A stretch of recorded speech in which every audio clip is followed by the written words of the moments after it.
खुदावन के कलाम में लिखा है, जब खुदावंद यीशु मसीह कश्ती पर चढ़े तो उसके शागिर्द भी उसके साथ हो लिए।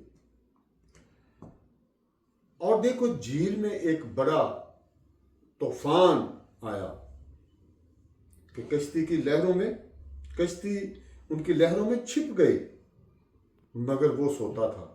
यानी खुदावंद यीशु मसीह सो रहे थे और कश्ती जो है जिसमें वो बैठे थे और उसके शागिर्द थे, वो लहरों में छुप गई। उन्होंने पास आकर उसे जगाया और कहा, आए खुदावंद हमें बचा, हम हलाक हुए जाते हैं। तो खुदावंद यीशु मसीह ने उनसे क्या कहा, आए कम इत्कादो, डरे क्यों हो। उसने उठकर हवा और पानी को डांटा और बड़ा अमन हो गया। ये है मेरे और आपके यीशु मसीह में, यीशु मसीह का अख्तियार और उसकी कुदरत। खुदा आप सबको बरकत दे।